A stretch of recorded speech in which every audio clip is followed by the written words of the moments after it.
sinasabi pala ni na Asierto na merong death squad, Davao Death Squad, totoo pala. Malalaman ngayon na tunay pala na sila ay nagpapapatay ng tao. Kasi nag-hire ng killer. O, di ba? So, totoo pala na sila ay may death squad at nagpapapatay ng tao. No wonder sa panahon ng tatay niya, nung naging mayor ng Davao hanggang naging Pangulo ng Pilipinas, 30,000 ang namatay. Extrajudicial killings dahil sila pala ay talagang nagpapatsugi ng tao at meron silang death squad. No wonder, di ba? So, tuloy natin. Okay. So, yun mga kaibigan, no? Let's not forget, mga kaibigan, no? Kasi itong si Aimee Babalina, no? Itong si Aimee Babalina, ang daming sinasabi. Kesyo palitan niyo na ng speaker niyo, kesyo bonjing daw, etc. etc. Sabi ko nga mga kaibigan, bago ka magsalita ng bonjing, pakitingnan mo muna yung baba mo na pinatapyas mo kay Belo. Pakisalat-salat mo muna yung baba mo na pinatapyas mo kay Belo. Na kung wala ka lang pera, no? Kung wala kang pera, hindi ka gaganda. Diba? Sa totoo lang, effort na effort sa pagpapaganda, ha? My God!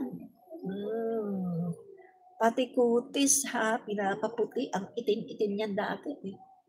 Kahaba ng baba ni Babalu. Oh, Babalu Aimee, ang haba ng baba. Grabe, walang-wala talaga sa itsura ni PBBM at saka ni Irene, yang si Babalina. Sobrang haba ng baba, no? Ang sama ng ugali. Kaya naman pala di ba? Alam na natin kung bakit, no? So, ito mga kaibigan, no? Huwag natin kakalimutan, no? Ito pong si Aimee Babalu, yung kanyang track record. Yung track record po ni Aimee Babalu, siya po ay involved sa Trajano case, no? May korte na nagdesisyon. Nirespeto ba ni Aimee? Issue ng pangangabit niya. Bawal yan sa batas. Ginawa ba ni Aimee? Ginawa ba niya, sinunod ba niya ang batas? Hindi. Ayun, inagaw niya si Manotok kay Aurora Pijuan. Yung ambisyong gustong maging presidente, ayon sa mga nakakilala sa Marcos family. O di ba? Anong sinabi niya nung nakakaraan na sana pala ako na lang ang nagpresidente?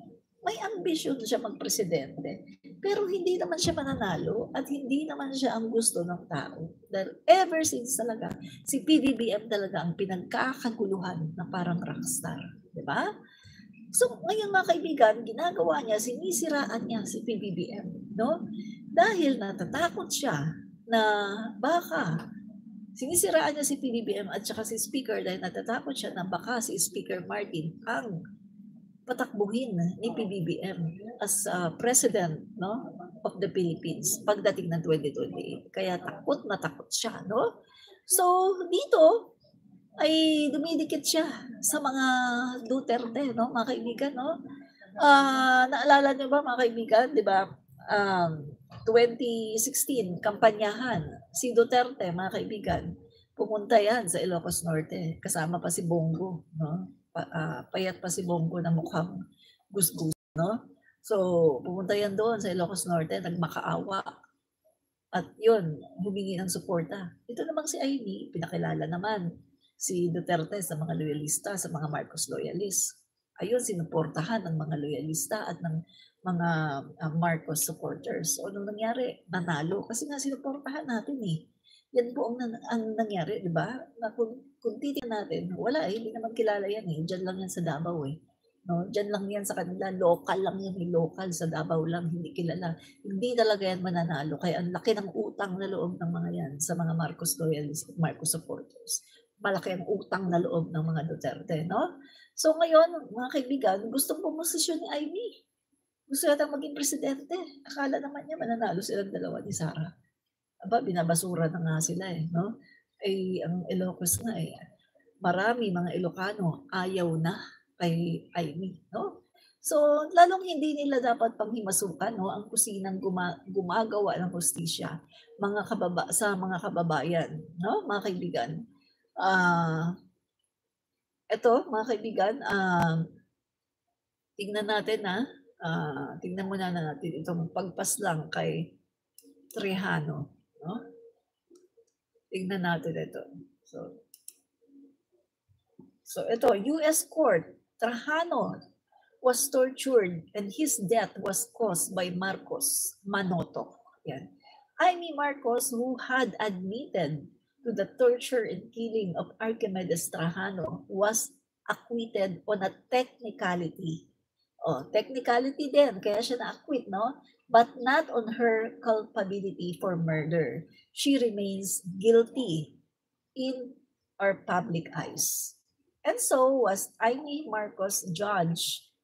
Huwag na nating tawagin Marcos to, Duterte na lang. Amy Duterte judged and convicted in the case Trajano versus Amy Duterte, docketed as 978 F2D 493 in the District Court of Hawaii. It is time to review how the U.S. Court rebuked Amy for her responsibility. Now that she is asking accountability for the extradition and imprisonment of Rodrigo Duterte. Why? She is the perfect poster girl for hypocrisy. No? So dito mga kaibigan, 2 days later, no, it took 2 days for Archimedes Trajanos were about to be known. No, mga kaibigan, so kwento ko sa inyo, itong nangyari August 31, 1977 sa pamantasan ng lungsod ng Maynila, mga kaibigan. No? Itong ang kanyang mother, Agapita Francisco Trajano, nakita ngayon etong si Trajano sa morgue. Patay na po. Siya ay naka-cover ng puting kumot, no? At pagtingin niya, yun, mga kaibigan, nalungkot siya at sobrang malungkot na umiiyak dahil nakita niya na ang anak pala niya yun. Ganito ang nangyari, mga kaibigan, no? Kung bakit pinorture at pinatay itong si Trajano. Eto kasi mga kaibigan, no, etong si Trajano, 21-year-old siya noon, no, 21 years old siya.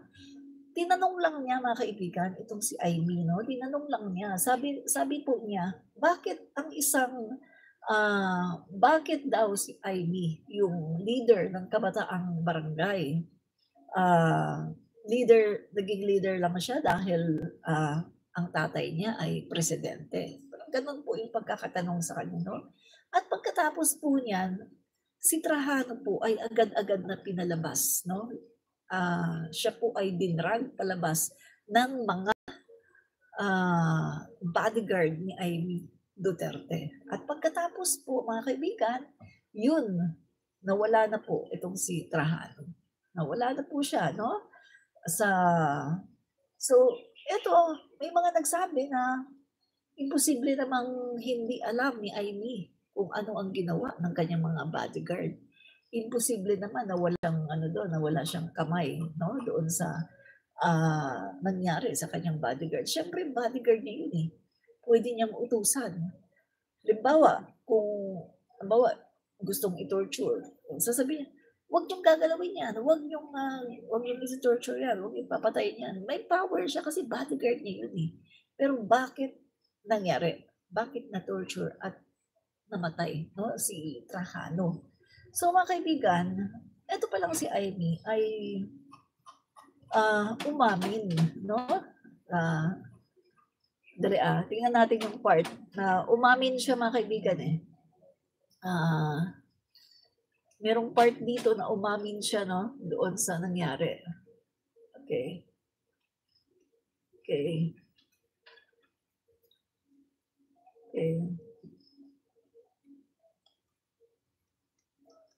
Hanapin ko yung part na siya umamin. Yan. Ito. Ito mga kaibigan. Okay. Amy appealed the verdict in the U.S. Court of Appeals 9th Circuit. She contended that yes, Archie Trajano was tortured by her bodyguards. Tignan nyo mga kaibigan Ulitin ko, Amy appealed the verdict in the U.S. Court of Appeals 9th Circuit. She contended that yes, Archie Trajano was tortured by her bodyguards. Yes, she knew about the torture. And this next was her principal argument. The Hawaii District Court should not have proceeded because it only has jurisdiction for torture acts that happened in the US. So, inatake po niya sa technicality. Oy, wala kayong jurisdiction sa torture kasi hindi naman nangyari sa US. Ganun po. Kasi na-torture na at pinatay sa Pilipinas. No? So, yun po ang kinokontest ni Aimee na wala kayong jurisdiction. Sa Pilipinas nangyari ito, so wala kayong jurisdiction dito. Sabi pa niya, and then the abominable quote she uttered in one of the hearings, yes, Archimedes Trajano was tortured and killed, but it's none of your business. Grabe mga kaibigan, no? So alam po ni Aimee, kaya yung kamay po ni Aimee ay may dugo.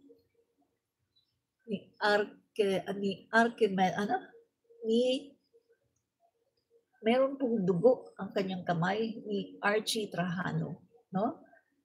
Archimedes Trajano. So guilty po si Aimee.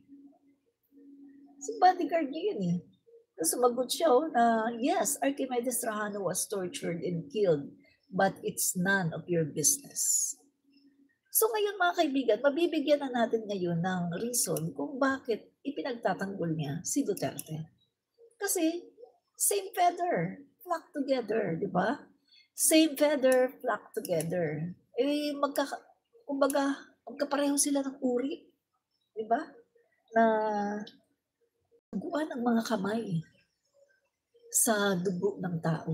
Guilty ang kanilang mga kamay sa dugo ng tao. Magkauri sila.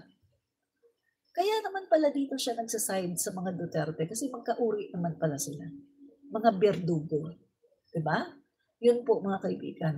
Kaya, eto masasabi ko lahat ng mga nagsaside sa mga Duterte ay mga berdugo at mamamatay tao.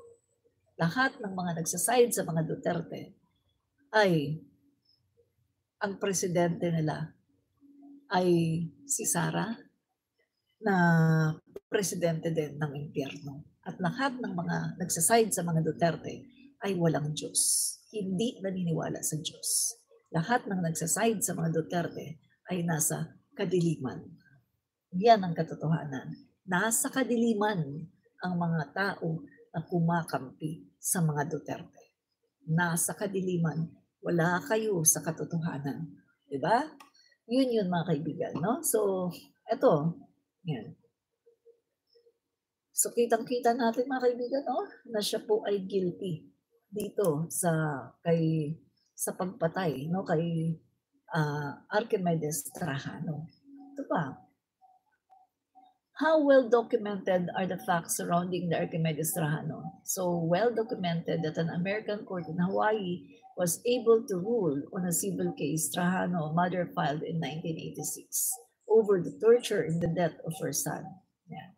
So mga kaibigan malinaw dito Aimee Marcos, the daughter of the dictator. Hindi naman dictator si Ferdinand Marcos So dictator daw ang sabi dito. So ayan mga kaibigan in Hawaii, the court ruled that Aimee was liable for the murder of Trajano. It ordered her to pay the Trajanos 4.16 million in damages plus attorney's fee. But that's getting ahead of the story, which began many years before in 1977. So mga kaibigan, ang kamay po ni Aimee ay hindi malinis. Siya po ay guilty sa pagpatay, kay Archimedes Trajano. Hindi man siya yung diretsa na pumatay, but the fact, mga kaibigan, na alam niya, mga bodyguards niya, mga kaibigan, ang pumatay, ang nag-torture at pumatay, alam niya, pwede naman niyang pigilan, di ba? Pero wala siyang ginawa dahil baka gusto rin niya ang ginawa or baka inutos niya talaga. Kasi hindi naman kikilos ng ganun ang kanyang mga bodyguards kung walang utos, di ba? Usually, yung mga bodyguards, kumikilos yan kapag inuutusan ng kanilang amo. Yan ang pagkakaalam ko. So, malamang sa malamang, si Aimee ang nag-utos doon. Nakakapangilabot, 'no? So, talagang makikita natin hindi siya Marcos. Kasi biruin mo guys, si PBBM ang bait. Hindi nga daw makapatay kahit langaw, eh. Sabi ni Duterte, si Duterte mismo ang nagsabi. Sobrang bait daw sabi ni Duterte, sa sobrang bait ni Marcos, ni Bongbong, hindi nga makapatay yan kahit langaw, eh. Sabi ni Duterte, sobrang bait daw. Si Irene, mas mabait din si Irene. Wala kang ano dun, wala kang masasabi dun, mabait. Pagdating kay Amy, iba. Iba ang kanyang dugo. Diba? Iba ang dugo ni Amy. Iba guys, no? Grabe. No? So, ano pa? Ito pa. Yung pagsusulot niya sa kabit niya, no? Kabit, no? Nagsulot siya ng kabit, no? Yan. Tingnan natin, Yan. What sulot? Amy Marcos, Tommy Aurora. Yan. Sinulot niya si Tommy Monotok, no? Tingnan natin. Yan. What sulot in English? Yan. Yan. So, mga kaibigan, yan. 1970 Miss International Aurora Pijuan. Ayan po ang asawa, no? Asawa po yan ni Tommy Monotok, no? Tapos, ito po si Tommy Monotok, dahil nagustuhan, no? Nagustuhan ni Amy. So, kanya pong inagaw. Inagaw niya. Hindi sila pwedeng ikasal dito dahil kasal nga dito si Tommy Monotok. Hindi sila pwedeng ikasal dito dahil wala namang diborsyo. So, nagpunta po sila sa ibang bansa at doon po kinasal. Titingnan natin mga kaibigan, si Amy nag-cause ng napakaraming pain sa mag-asawang Marcos. Si Amy ang naging dahilan ng mga kumbaga heartaches, no, ng mag-asawang Marcos. Biruin mo, si President Marcos, presidente. FL Imelda, First Lady, well-known sa buong mundo. Mga high profile, talagang grabe ginagalang pagkatapos yung anak nila nangabit ng agaw ng asawa, nangabit. Grabe mga kaibigan, Kaya nga sabi ko, dapat yun ang nilagay ni Amy sa Made in Malacanang, eh. Pero magtataka ka, yung Made in Malacanang, parang siya yung naging bida, eh. Diba? Pagkatapos pinasama niya si PBBM. Halata mo yung pagiging yung gusto niyang pasamain si PBBM pagkatapos sa kanya, yung story sa kanya lahat, parang siya yung naging bida. Pero kung titignan natin mga kaibigan yung mga nakakausap ko nga ng mga matatandang loyalista, ito daw si FL Imelda Marcos, iyak daw ng iyak yan daw dati. Dahil sa sobrang sama ng loob, dahil si Amy daw ay palaging nagbibigay sa kanila ng heartaches at sama ng loob. So nare-realize ko ngayon, yung pang-aagaw niya, ang asawa.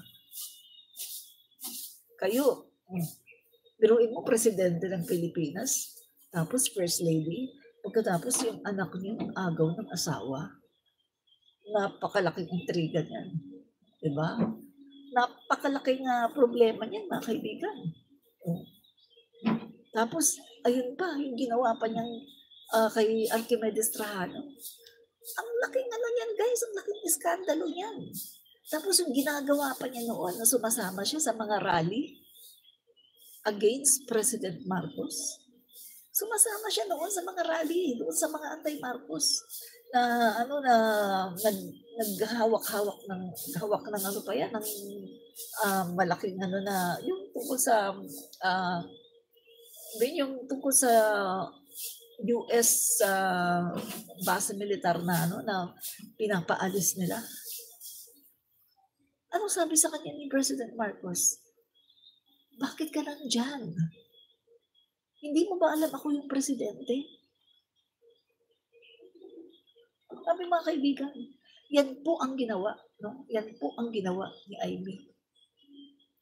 Ang dami, napakarami niya mga kaibigan na ginawa na talagang talagang ano ba tawag do'n, yung nagpaiyak, nagpasama ng loob, mga kaibigan, sa pamilya, no? Kay Apo Lakay at saka kay FL Imelda Romualdez Marcos. Basahin na natin itong isa, no? Na paulit-ulit yung kanya. Sige, bigyan natin ng ano, ng panahon. Sabi niya, Benito, idagdag. Natandaan mo pa ba yung sinabi mo sa vlog mo? Pag napatunayan na walang kasalanan si BP Sara, hihingi ka ng tawad sa mga hindi magandang sinabi at paninira sa kanya? At i-delete mo account mo? Yes! Natandaan ko. At gagawin ko yun. Gagawin ko yan. Pag napatunayan na wala siyang kasalanan. Meron akong isang salita. Gagawin ko yan. Diba? Benito, idagdag. Natatandaan ko yung vlog ko na sinabi ko na kapag napatunayan na walang kasalanan si BP Sara, hihingi ako ng tawad sa kanya at i-delete ko ang account ko. Natatandaan ko yan at hindi ko yan nakakalimutan. Hindi ako ulyanin. Ang tanong, napatunayan ba na wala siyang kasalanan? Hindi. Hindi. Hindi. Pahiya. Pahiya ka. Okay. So, tuloy natin, no?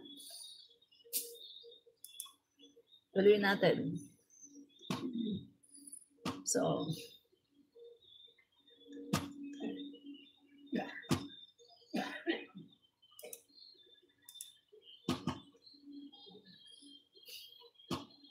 tuloy natin. Ito.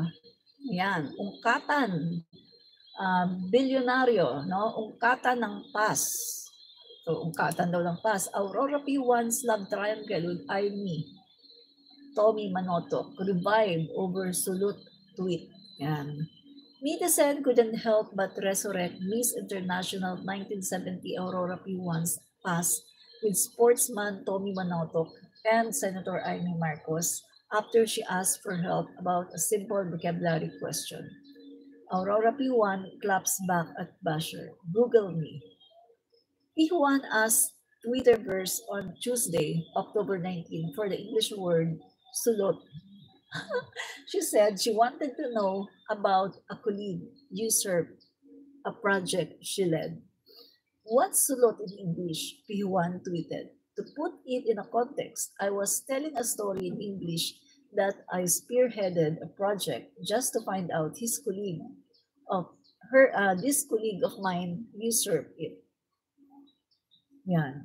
Spoken like a true queen, Aurora P1 refuses to pit San TJ against Marcos brothers. Netizen offered several questions on how sulot could be translated into English. To stress their point, they used their proposed synonyms in sentences that mention P1, Marcos, and Manotoc. Yan. Yan. So mga kaibigan, no? Yan.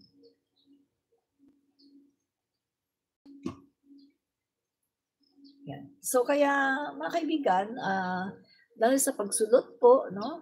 Dahil sa pagsulot nitong si Amy, no? Kay Aurora P1 ay napilitan po na sila po ay tingnan natin ano bang ginawa. Tingnan natin kung nag-divorce ba sila. Nag-divorce ba sila? Ito, Manotoc was married to P1 but they eventually divorced. He later married Marcos in 1981. Yun, no? So, pero wala ding nangyari. Nasaan na si Manotoc? Nasaan na ba si Manotoc? Dali I-google ko nga. Nasaan na si Tommy Manotoc ngayon? Nasaan na si Tommy Manotoc?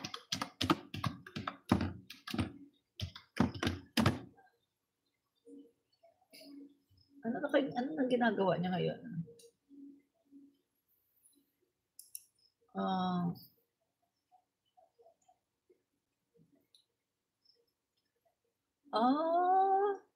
After obtaining a divorce from Pijuan in the Dominican Republic, Manotoc married Aimee Marcos, daughter of the Philippine President Ferdinand Marcos, on December 4, 1981. Manotoc and Marcos are now separated. So separated nga sila, no? Dali, nasan kaya siya? Nasaan na siya ngayon? Sa ano pala siya, no? Sa Crispa. Dati kasi mga kaibigan, sikat na sikat po yung Toyota tsaka Crispa. So, itong si Manotoc, nasa Crispa. Crispa Redmanizers, no? Manotoc is the chairman emeritus of the Junior Golf Foundation of the Philippines. He also served as the president of National Golf Association of the Philippines. He occasionally writes as a sports columnist for the Philippine Daily Inquirer and was a TV panelist for the PBA coverage from 2000 to 2002.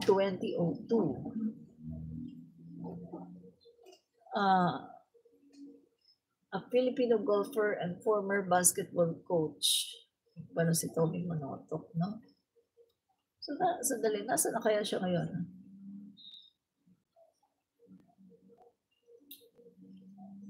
Saan na siya ngayon?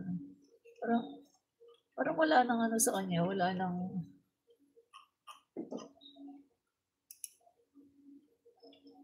Parang wala nang balita ko sa kanya.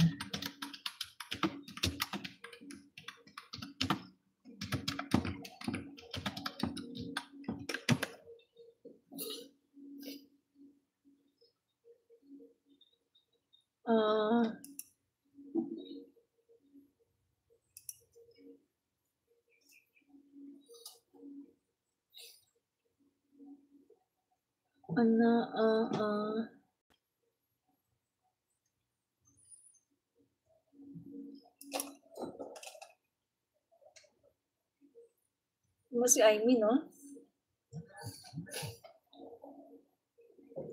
Wala siyang, hindi siya katulad ni PBBM at saka ni Irene na maganda ang family. Siya wala. Siguro pangit ang ugali nito.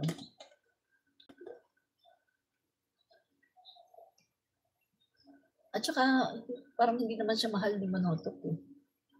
Pinikot lang niya.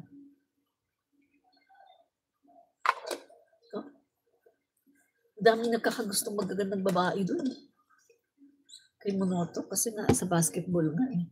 So pinikot lang talaga ni, yun ang balita nun guys Ito yun ang balita nun na si Manotoc ay pinikot, no? Pinikot ni Aimee. Hindi naman talaga gusto ni Manotoc si Aimee. Pero pinikot lang. So, my God, magkakagusto ba sa pangit-pangit ni Aimee dati? Ngayon lang medyo gumanda-ganda to dahil salamat doktor eh, no? Grabe. Tingnan natin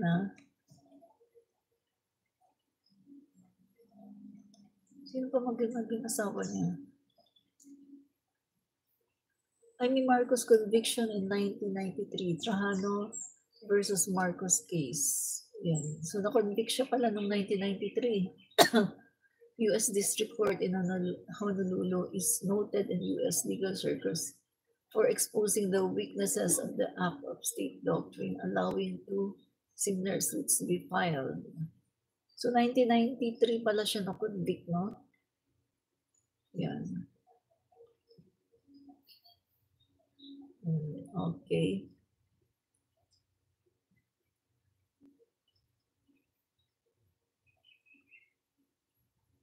Okay. Okay.